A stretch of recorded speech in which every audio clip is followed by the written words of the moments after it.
नमस्कार दोस्तों, Verma chemistry classes में आपका स्वागत है। इससे पिछले वाले वीडियो में हमने पढ़ा राउल्ट का नियम। आज का हमारा जो टॉपिक है वो है आदर्श विलयन और अनादर्श विलयन, जो बहुत ही इम्पोर्टेंट टॉपिक होता है बोर्ड के लिए और कॉम्पिटिशन्स के लिए, जिसमें से क्वेश्चन आते हैं आपको कि कौन सा आइडियल सॉल्यूशन है और कौन सा नॉन आइडियल। तो चलिए शुरुआत करते हैं अपन आदर्श विलयन की। आदर्श विलयन, आइडियल सॉल्यूशन। आदर्श विलयन का मतलब क्या है कि ऐसे विलयन जो निम्नलिखित शर्तों को पूरा करते हैं आदर्श विलयन कहलाते हैं। ऐसे विलयन जो निम्नलिखित शर्तों को पूरा करते हैं क्या कहलाते हैं? आदर्श विलयन कहलाते हैं। अब निम्नलिखित शर्त कौन सी हैं देखिए आप। पहली कह रहे हैं अपन मिश्रण ऊष्मा शून्य हो। मिश्रण ऊष्मा शून्य का मतलब अर्थात डेल्टा एच मिक्सर लिख दिया हमने, ये मिश्रण लिख सकते हो आप हिंदी में, बराबर क्या हो? 0। डेल्टा एच मिश्रण की एंथैल्पी चेंज, मिश्रण का जो है वो क्या होना चाहिए? 0 होना चाहिए। उसे हम क्या कहेंगे? आदर्श विलयन। दूसरी बात कह रहे हैं अपन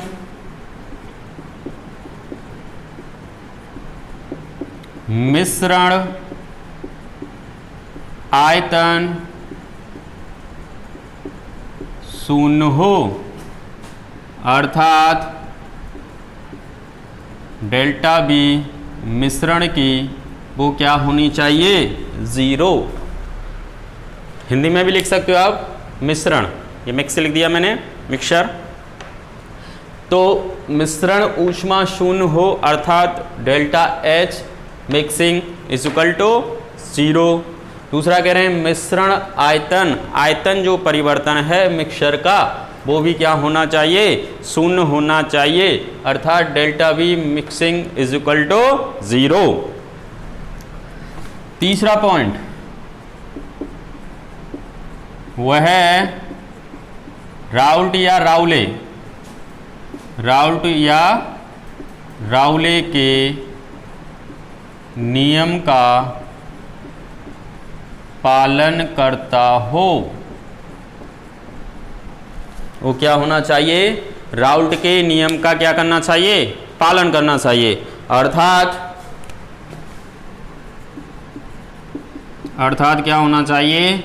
P बराबर PA प्लस PB, कुल दाब जो है उन दोनों घटकों के आंशिक दाबों के योग के बराबर होना चाहिए। या अपन ऐसे कह दें कि P बराबर PA का मान रख दिया PA not XA plus PB not XB, ये होना चाहिए। राउल्ट के नियम का पालन करना चाहिए, तीसरा। और चौथा जो कह रहे हैं अपन कि AA तथा BB के मध्य अन्योन्य क्रिया या आकर्षण बल वो बराबर होना चाहिए। AB के मध्य अन्योन्य क्रिया या आकर्षण के बराबर होना चाहिए। जैसे कोई A2 plus B2 is equal to AB बना, तो ये कह रहा है कि इस AA के मध्य में जितना आकर्षण है BB के मध्य में जितना आकर्षण है वो बराबर किसके होना चाहिए? AB के मध्य आकर्षण के बराबर होना चाहिए। इन दोनों का जो योग है वो आकर्षण का, वो इन दोनों के मध्य आकर्षण के योग के बराबर होना चाहिए। यानी कि हमने ऐसे कहा है कि AA तथा BB के मध्य अन्योन्य क्रिया अर्थात आकर्षण बल AB के मध्य आकर्षण बल AB के मध्य आकर्षण या अन्योन्य क्रिया के बराबर होना चाहिए। ए और बी के मध्य अननोन क्रिया का योग, ए तथा बी के मध्य अननोन क्रिया का जो योग है, अर्थात आकर्षण जो बल है वो ए बी के मध्य अननोन क्रिया के बराबर होना चाहिए। तो हम उनको क्या कहेंगे? आदर्श विलयन। हमने कहा है कि ऐसे विलयन जो निम्नलिखित शर्तों का पालन करते हैं आदर्श विलयन कहलाते हैं। पहला कह रहे हैं अपन मिश्रण आयतन क्या हो, मिश्रण ऊष्मा क्या हो? शून्य हो, अर्थात delta H mixing is equal to 0। दूसरा कह रहे हैं मिश्रण आयतन वो भी क्या होना चाहिए? शून्य होना चाहिए, अर्थात delta V mixing is equal to 0। वह राउल्ट के नियम का पालन करता हो। तीसरा ये है वह राउल्ट के नियम का क्या करता हो? पालन, अर्थात P बराबर P A plus P B या P बराबर P A not X A plus P B not X B. और चौथा जो अपन कह रहे हैं कि कोई अणु अगर ए बी बन रहा है वो ए तथा बी बी से मिलकर बन रहा है, तो ए तथा बी के मध्य अननोन क्रिया का जो योग है वो ए बी के मध्य अननोन क्रिया के बराबर होना चाहिए। ऐसे विलयन क्या कहलाएंगे बताओ? आदर्श विलयन कहलाएंगे। वास्तव में कोई भी विलयन आदर्श विलयन नहीं होता। यह क्या होता है? एक काल्पनिक विलयन है। विलयन को अगर तनु किया जाए तो जो विलयन है वो किसकी तरफ जाता है? आदर्श विलयन की ओर। क्योंकि राउल्ट का नियम किस पर लागू था बताओ? अति तनु विलयनों पर क्या था? लागू था। तो यहाँ पे अपन कह रहे हैं कि विलयन को तनु करने पर आदर्श विलयन जो है वो आदर्श विलयन की ओर अग्रसर होता है। आदर्श विलयन की ओर क्या रहेगा? अग्रसर होगा।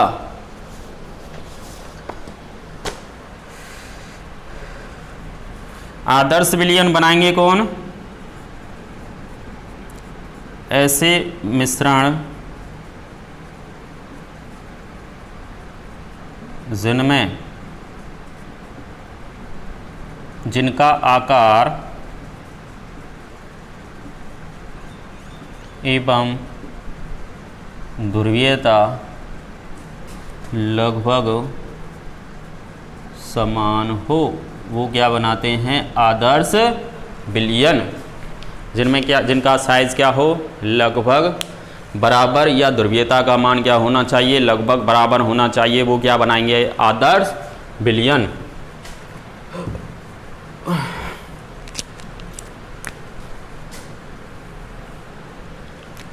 अब बात करते हैं अपन अनादर्श विलयन की, नॉन आइडियल सॉल्यूशन। अब नॉन आइडियल सॉल्यूशन क्या होंगे? ये हमने कहा ये शर्तों को पालन कर रहे हैं वो तो क्या हैं? आदर्श विलयन। इसका मतलब ऐसे जो मिश्रण हैं जो निम्नलिखित शर्तों का पालन नहीं करते वो क्या कहलाएंगे? अनादर्श विलयन कहलाएंगे। अर्थात हम ऐसे कह दें दूसरे वे में, ऐसे विलयन जो निम्नलिखित शर्तों का पालन करते हैं वो क्या कहलाते हैं? अनादर्श विलयन कहलाते हैं। निम्नलिखित शर्तों का क्या कर रहे हैं? पालन। तो निम्नलिखित शर्तें कौन सी हैं? इनको छोड़ दें अपन, तो इन्हीं से बना दें। तो निम्नलिखित शर्तें कौन सी हैं? पहला कह रहे हैं कि delta H mixing not equal to 0। Delta H mixing not equal to क्या कर दिया हमने? 0, अर्थात मिश्रण आयतन शून्य ना हो। पहली कंडीशन कह रहे हैं मिश्रण आयतन क्या नहीं होना चाहिए? शून्य नहीं होना चाहिए। और दूसरा कह रहे हैं अपन मिश्रण आयतन नॉट इक्वल टू 0। मिश्रण आयतन जो है वो भी शून्य नहीं होना चाहिए। अगर शून्य है तो क्या है? आदर्श विलयन, और शून्य नहीं है तो वो क्या कहलाएगा? अनादर्श विलयन। और तीसरा जो अपन कह रहे हैं वह राउल्ट के नियम का पालन नहीं करता हो। वो क्या हो? राउल्ट के नियम का पालन नहीं करता हो, तो वो भी क्या कहलाएंगे बताओ? अनादर्श विलयन कहलाएंगे। तो राउल्ट का नियम क्या था? ये बराबर होने चाहिए। अब ये क्या कह रहा है? इसका मतलब P not equal to P A plus P B के होना चाहिए। ये आपस में बराबर नहीं होने चाहिए, तभी क्या कहलाएगा वो? अनादर्श विलयन। अगर हम इसको ऐसे भी लिख सकते हैं P not equal to P A not X A plus P B not X B. ये तीसरी कंडीशन हो गई। चौथा अपन बोल रहे हैं क्या कि ए प्लस बी बी के मध्य में जो अननोन क्रिया है उसका जो मान है नॉट इक्वल टू होना चाहिए किसके? ए बी के मध्य अननोन क्रिया के। चौथा पॉइंट है ए तथा बी बी के मध्य जो आकर्षण बल है उनका जो योग है वो ए तथा बी के मध्य आकर्षण बल के योग के बराबर नहीं होना चाहिए, तभी हम उसको क्या कहेंगे? अनादर्श विलयन। तो जो निम्नलिखित शर्तों का पालन करते हैं वो आदर्श विलयन है, और जो निम्नलिखित शर्तों का पालन करते हैं वो क्या है? अनादर्श विलयन। अब ये बराबर नहीं है, इसका मतलब ये हुआ इनसे दो प्रकार की कंडीशन बन गई। या तो ये मान 0 से ज़्यादा हो सकता है या ये 0 से क्या हो सकते हैं? कम। तो इस आधार पर अनादर्श विलयनों को दो भागों में बांटा गया। एक जिनका मान पॉजिटिव है यानी 0 से ज़्यादा है तो वो धनात्मक पॉजिटिव वाले कहलाएंगे, और जिनका मान 0 से कम है तो वो क्या कहलाएंगे? नेगेटिव डेविएशन वाले क्या हैं? Non ideal solution.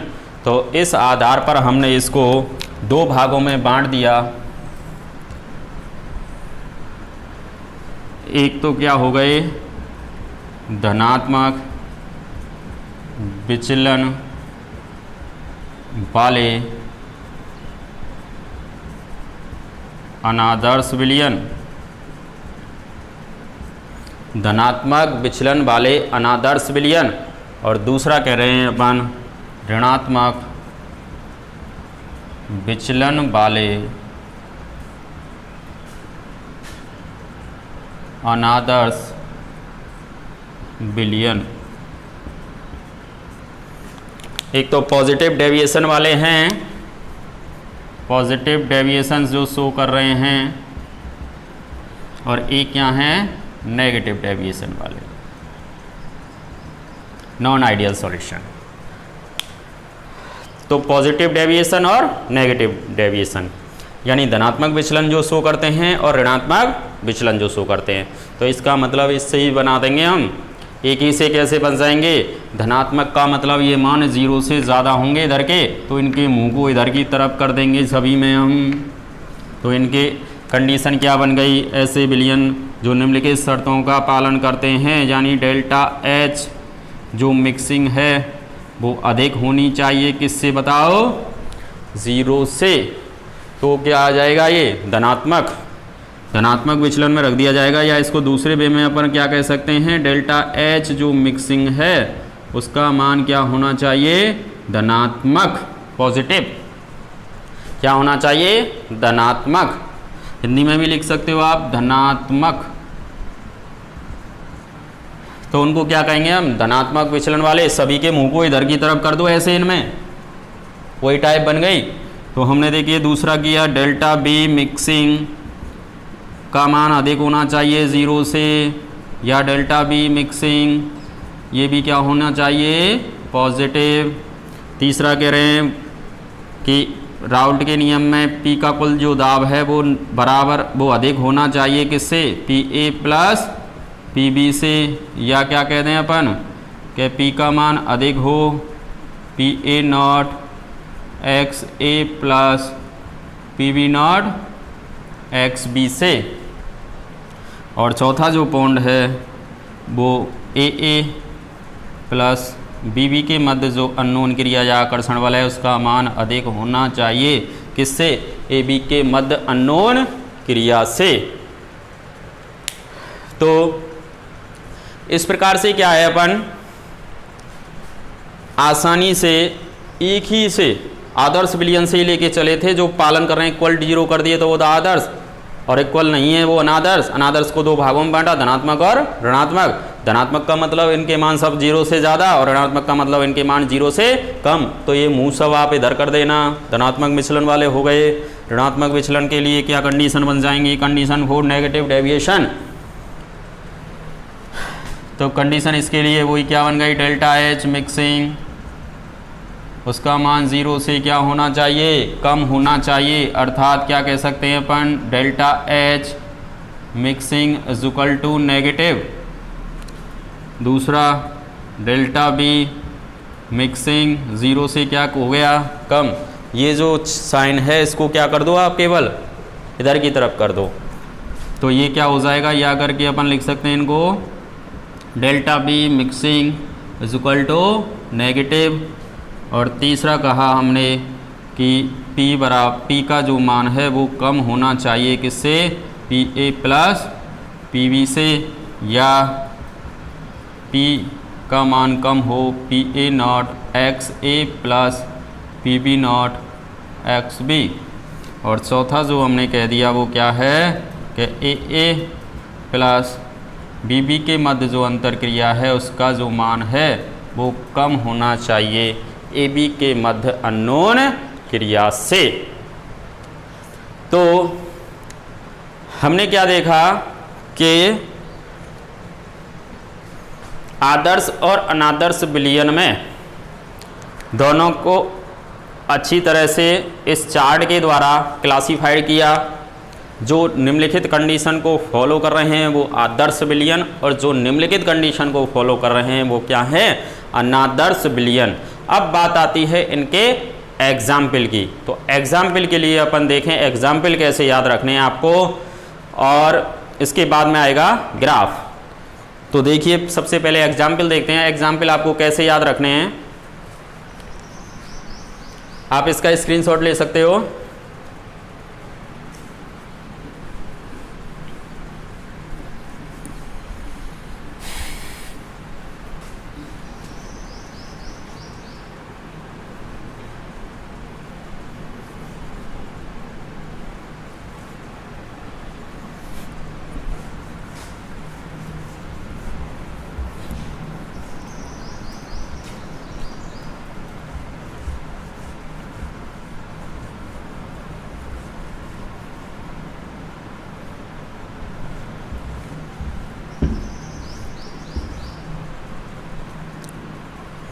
देखिए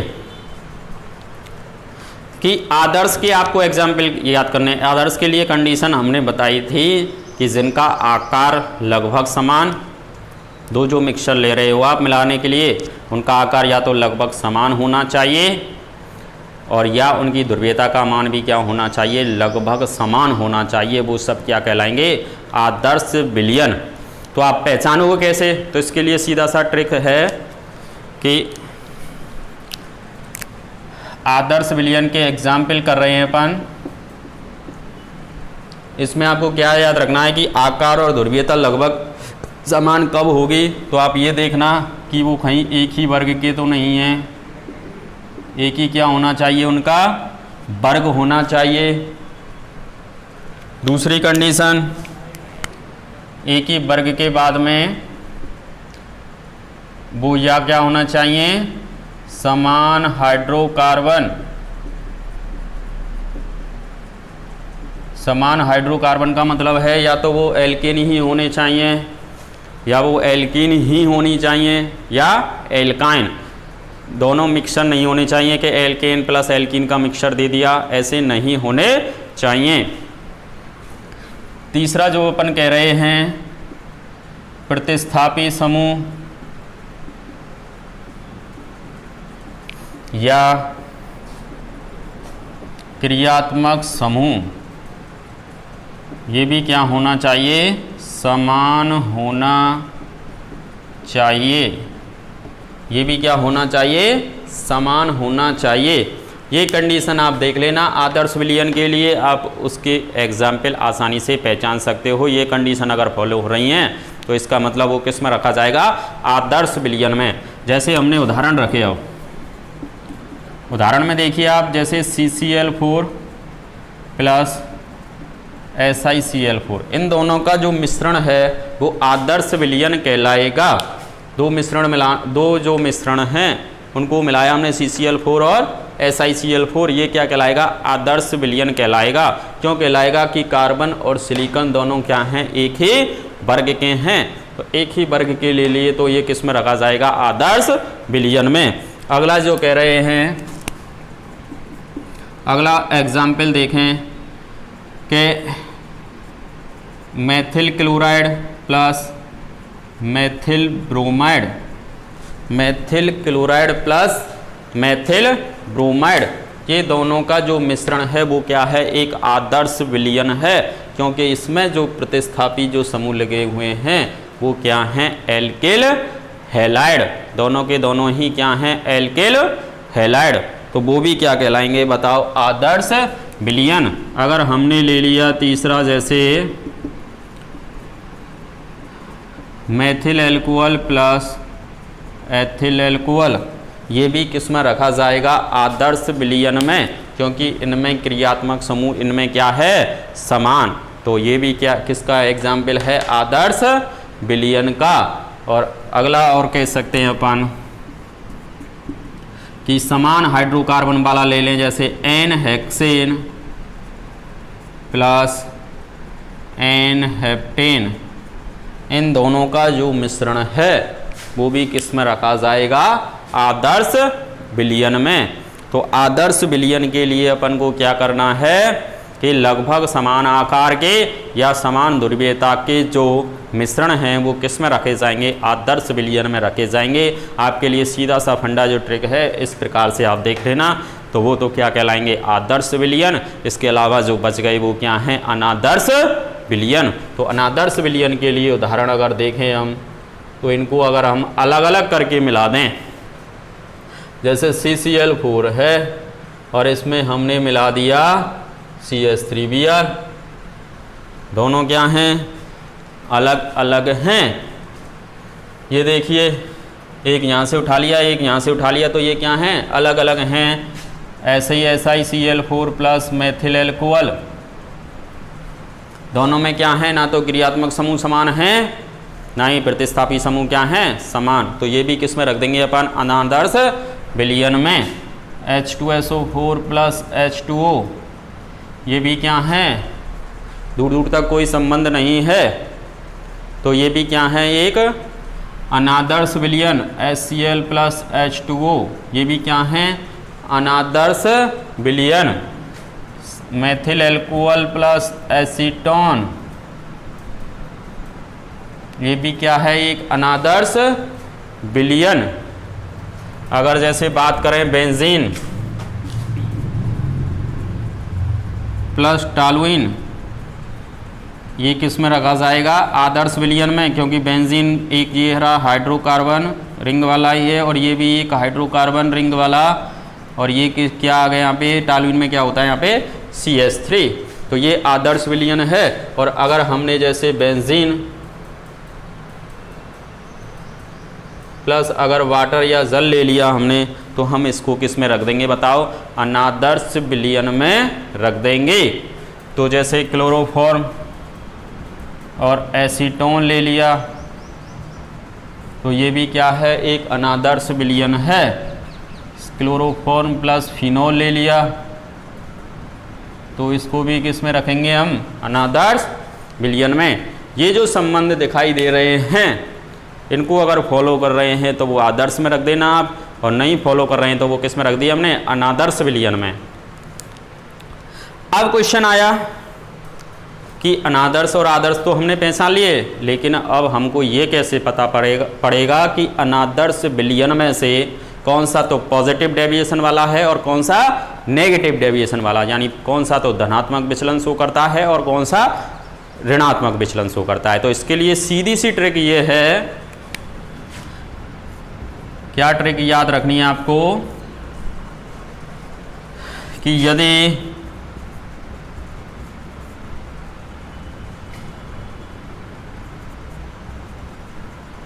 अम्ल के साथ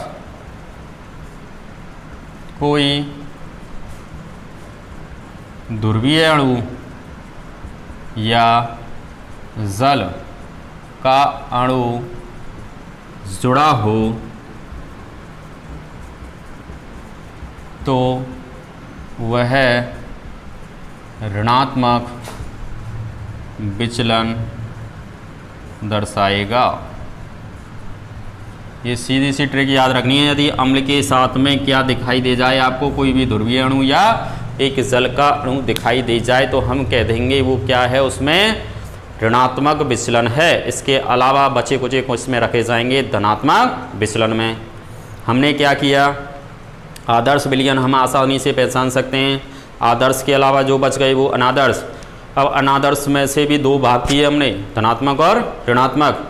अब जो ऋणात्मक कौन शो करेंगे उसके लिए ट्रिक देखी हमने कि यदि अम्ल के साथ में आपको कोई भी ध्रुवीय अणु या जल का अणु दिखाई दे रहा है तो उसको आप किस में रख देना, ऋणात्मक विचलन में, और बचे कुछ किस में आ जाएंगे बताइए, धनात्मक विचलन में। तो देखिए आप कैसे कि जैसे HNO3 प्लस H2O, ये अम्ल के साथ एक ध्रुवीय अणु या जल का अणु जुड़ा हुआ है। जल भी क्या होता है, एक ध्रुवीय है। तो हम इसको किस में रखेंगे बताओ, ऋणात्मक। ये ऋणात्मक वाले एग्जाम्पल लिख रहा हूं मैं, ऋणात्मक विचलन वाले, और इधर आ रहे हैं धनात्मक विचलन वाले।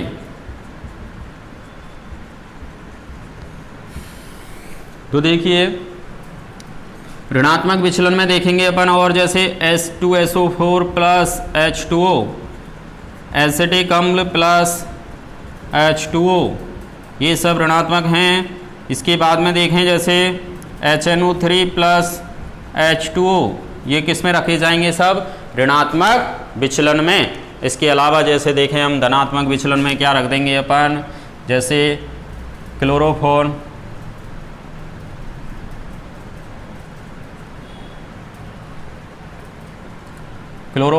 Plus benzene, chloroform plus benzene.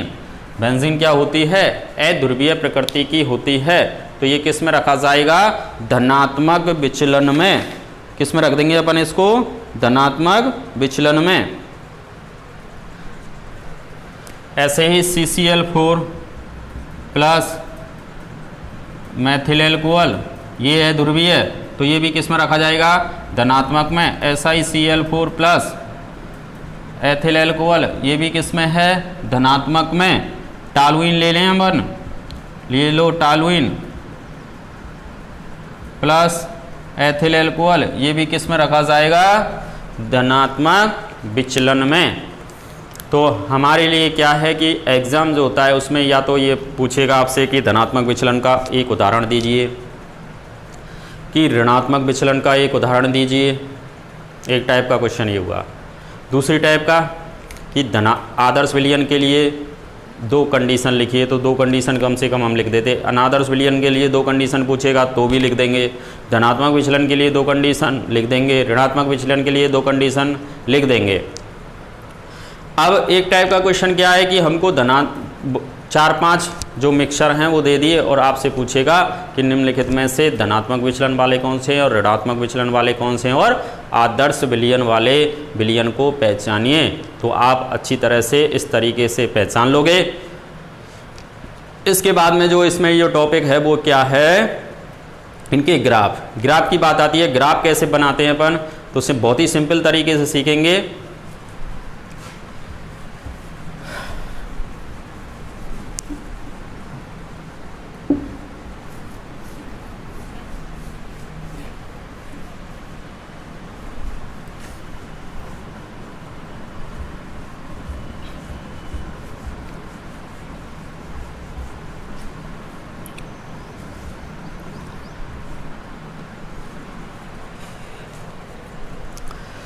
अब देखिए ग्राफ की बात करें, आइडियल सॉल्यूशन के, आदर्श विलयन के ग्राफ कैसे बनाने हैं आपको, कि आदर्श विलयन के लिए वो राउल्ट के नियम का क्या करता है, पालन करता है।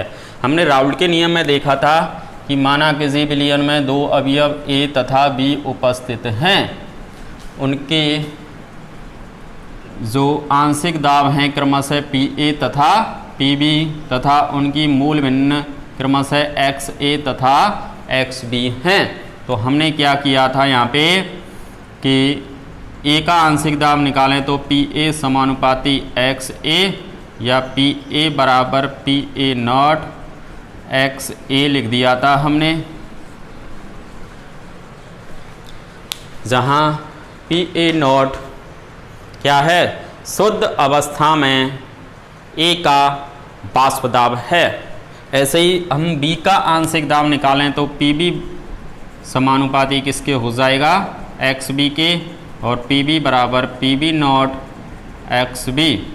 और जब हमने इसका कुल दाब निकाला था तो कुल दाब के इन दोनों के आंशिक दाबों के योग के क्या हो जाता था, बराबर हो जाता था। इनकी मान रखे हमने पी बी नॉट और एक्स बी।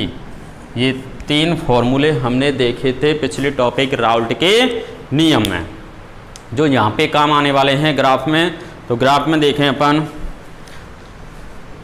कि ये दो अवयव ले लिए, हमने क्या किया,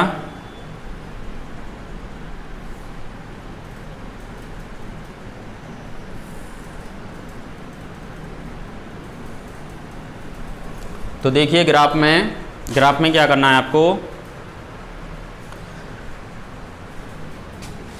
कि यहाँ पे कंडीशन लगाई हमने एक्स ए और एक्स बी की। तो एक्स ए बराबर तो 1 है और एक्स बी बराबर हमने क्या ले लिया यहाँ पे 0। इसी को भी आप पहले ले सकते हो। ये कंडीशन हमने लिखी, माना एक्स ए बराबर तो यहाँ पे 1 है, अधिकतम है, और एक्स बी का मान क्या हो गया, 0। क्यों हो गया, क्योंकि हम पढ़ते हैं किसी भी विलयन में दो अवयव उपस्थित हों, दो या दो से अधिक कितने भी अवयव उपस्थित हों, उनकी मूल भिन्नों का योग सदैव कितना आता है, 1 आता है। ये पढ़ते हैं अपन। तो इसका मतलब ये हुआ, जब हमने यहाँ पे एक्स ए बराबर 1 मान लिया तो इसका मतलब एक्स बी बराबर ऑटोमेटिक क्या हो गया, 0 हो गया। अब यहाँ पे देखें अपन इसी प्रकार से, अगर एक्स ए बराबर हमने यहाँ पे 0 माना है तो ऑटोमेटिक एक्स बी बराबर यहाँ पे क्या हो जाएगा, 1 हो जाएगा, अधिकतम हो जाएगा। एक मान अधिकतम होता है इसका मूल भिन्न का। तो हमने क्या किया अब कि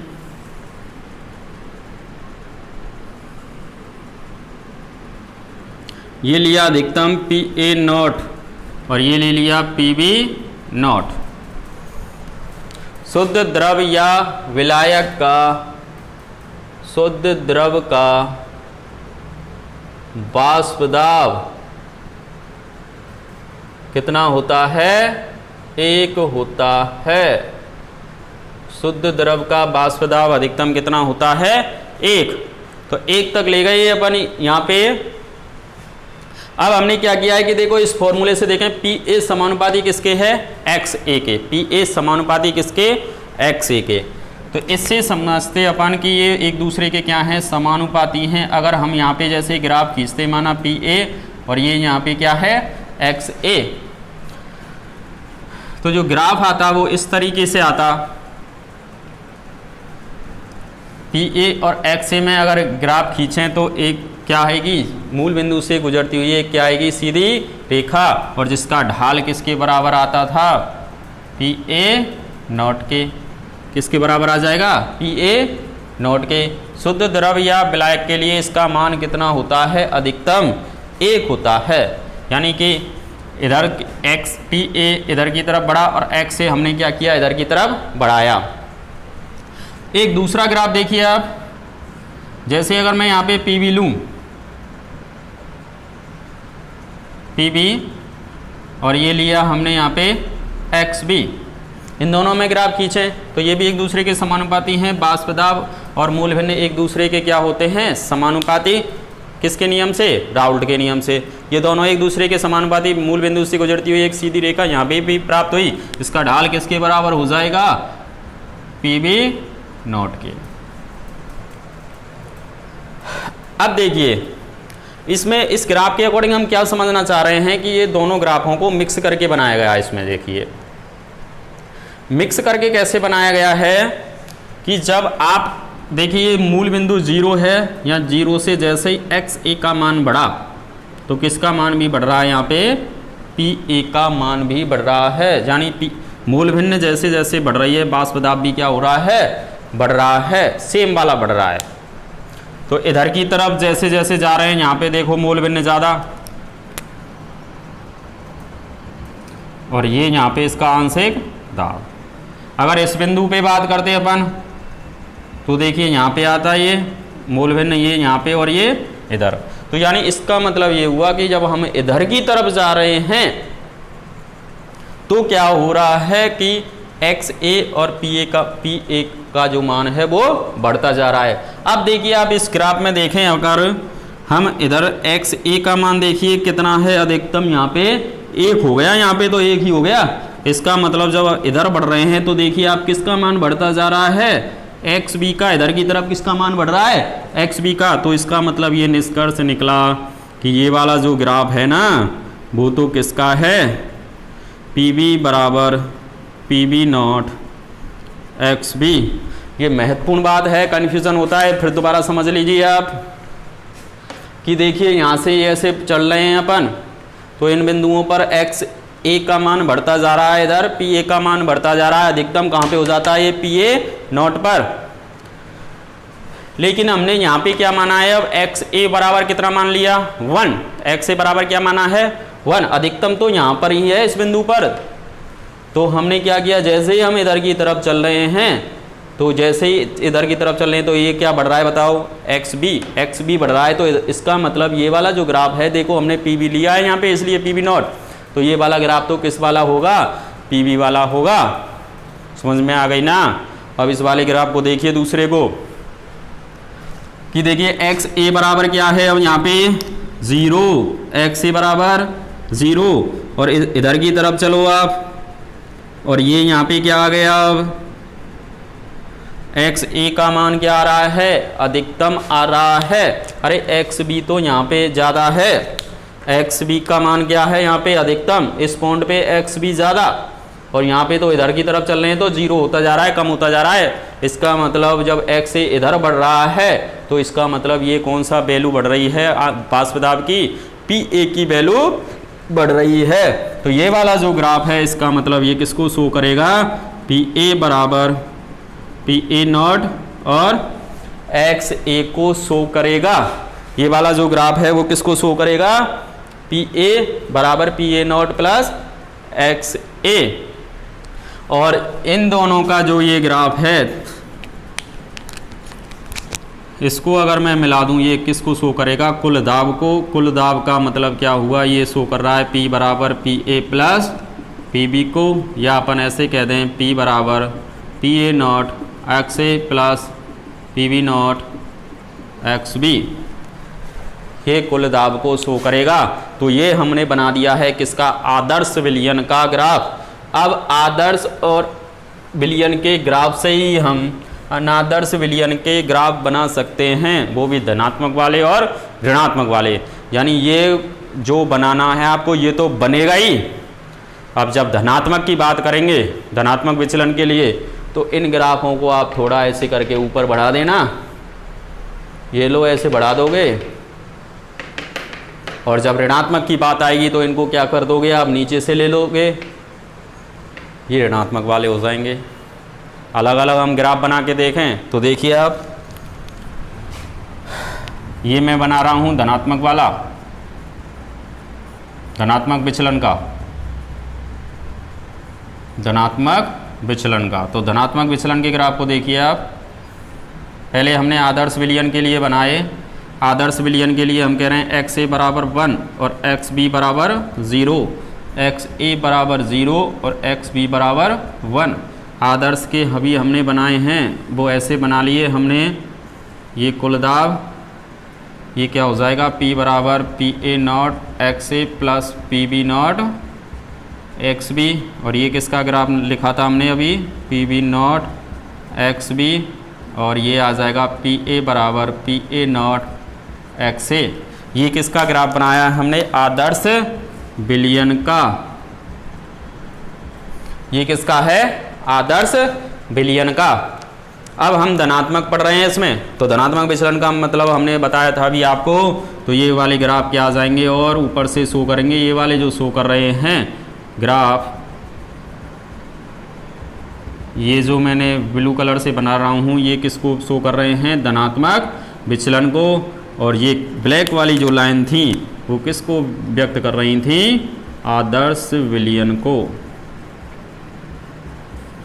ये आदर्श विलयन के लिए और धनात्मक विचलन के लिए ये कौन सी आ जाएंगी, ब्लू लाइन आ जाएंगी, जिनके लिए अपन साइन जो बनाएंगे वो साइन कैसे बना देंगे, इसको धनात्मक के लिए पॉजिटिव होती है ये चीज़, तो पॉजिटिव लिख दी हमने एक्स बी, और इसके लिए ये पॉजिटिव हो जाएगा पी ए बराबर P A not X A, और इसके लिए क्या पॉजिटिव हो जाएगा, पी ए बराबर पी का मान ग्रेटर हो जाएगा P A not X A plus P B not X B. तो ये किसका बना दिया हमने, धनात्मक का। अब ऋणात्मक का देखिए, इन ग्राफों को क्या कर देंगे हम, नीचे से ले देंगे। तो देखिए ऋणात्मक का बनाया हमने, ये एक्स ए बराबर 1, एक्स बी बराबर 0, एक्स ए बराबर 0, एक्स बी बराबर 1, और ये पी बी नॉट, और ये वाला जो है पी ए नॉट, और ये दोनों का कुल दाब, ये शो कर रहा है पी बी बराबर पी बी नॉट और एक्स बी को, और ये शो कर रहा है पी ए बराबर P A not X A को, और ये कुल दाब को P A not X A plus P B not X B को। ये जो ग्राफ बनाया है वो हमने किसके लिए बनाया है, आदर्श विलयन का। लेकिन अब हम किसका बनाना चाह रहे हैं, ऋणात्मक विचलन का। तो ऋणात्मक विचलन के लिए हम इसमें क्या करेंगे, इन ग्राफों को किससे ले देंगे अपन, नीचे से। तो ये देखिए मैंने ऐसे नीचे से ले दिया, ठीक है, वैल्यू रख देंगे अपन, ये पी बी बराबर पी बी नॉट ग्रेटर वो लेस देन कर देंगे इसको, पी लेस देन किससे, एक्स बी से, और ये लेस देन किससे हो जाएगा, P A less than P A not X A, और P less than P A not X A plus P B not X B. ये मान हो जाएंगे। इस तरीके से हम क्या करेंगे, ये ग्राफ भी आसानी से सीख सकते हैं। एक का ग्राफ पता हो आपको आदर्श विलयन का, उसकी सहायता से ही हम धनात्मक के और ऋणात्मक के बना सकते हैं। जब धनात्मक बनाएंगे तो जो लाइनें हैं वो ऊपर डॉटेड कर देंगे, और ऋणात्मक के जब बनाएंगे जो नीचे वाली लाइनें हैं उनको क्या कर देंगे, डॉटेड कर देंगे। तो ये बहुत बड़ा और इम्पॉर्टेंट टॉपिक पूरा हो गया आपका, आदर्श विलयन और अनादर्श विलयन में डिफरेंस क्या है, इनके ग्राफ क्या होते हैं, इनके एग्जाम्पल कैसे ज्ञात करते हैं। तो ये वीडियो आपको कैसा लगा, please subscribe, like and bell icon button दबाना ना भूलें। धन्यवाद।